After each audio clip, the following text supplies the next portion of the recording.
Kwa niaba ya wachezaji, sisi kama wachezaji tunaenda vizuri kwa kesho. Tunaenda kufanya mazoezi ya walimu katika mazoezi leo na zoezi ya mwisho ili kuenda kwa kesho ili tukamilishe mchezo wa timu. Tunaheshimu timu nzuri, wachezaji wazuri na ambao wanafikia hatua hii basi wana timu bora. Sisi kama wachezaji tunataka kuheshimu ili tutakamilisha mchezo wa kesho.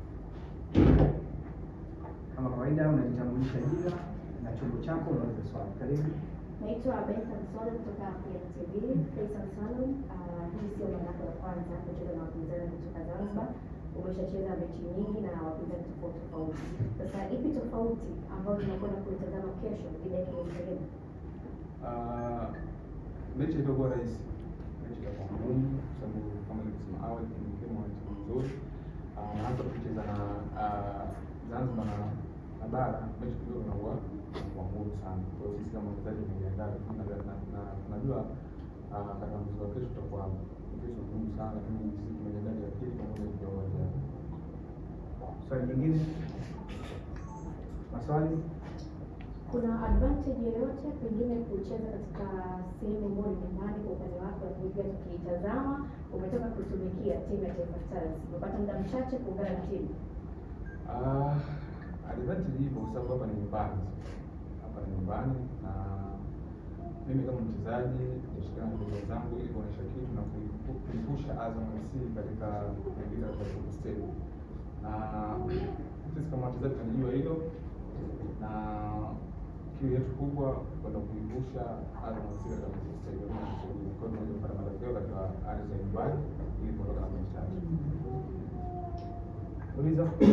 Naitwa Nasib natokea Crown. Swali kwa Faisal. Faisal, sisi Tanzania tunapotazama wewe kama mchezaji kioo kwa maana star ambaye anacheza Azam FC. Azam FC haijawahi kucheza mashindano ya CAF kwenye hatua ya group stage.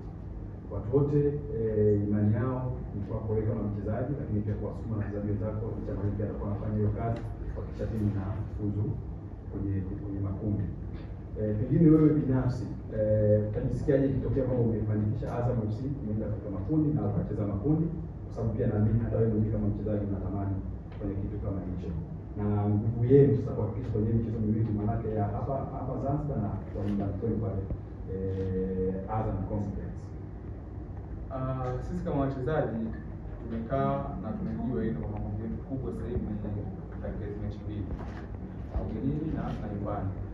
Lakini focus yetu kubwa kama wachezaji ni mchezo wa kesho, kwa sababu tunapopambana kesho kwa kupata matokeo ugenini, tunajua jinsi gani tunapambana nyumbani ili kuimaliza mechi. Kwa hiyo tutaendelea kumsikiliza mwalimu ambaye anatuelekeza ili kuvuka katika hatua hii na kuweka historia katika klabu ya KMC kama mimi mchezaji pamoja na klabu kwa ujumla.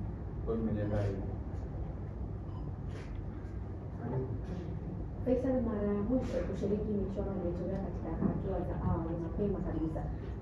Tukitazama mwalimu Mbenge, kwambie ni mwalimu ambaye anaongeza kitu gani kwenye michuano hii ya kimataifa? Mwalimu Mbenge ameongeza kitu kikubwa. Yaani ameongeza kitu kikubwa na ametupa mbinu ambazo za mashindano ya kimataifa kabisa. Kwa maana mpaka ukafikia hatua hii ambayo hatujawahi kufika kama klabu ya Zisho.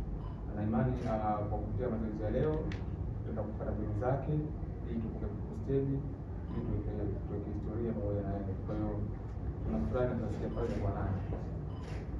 Maswali mawili ya mwisho. Hakuna swali? Ndio. Naitwa Memorasia kutokea M15 TV. Una neno gani kwa mashabiki wa Azam FC ambao wana imani na nyie na matarajio makubwa, kwa sababu mna kikosi kizuri ambacho mnaweza mkafanya vizuri kuhakikisha kwamba mnavuka kwenye hii hatua kwenda hatua nyingine?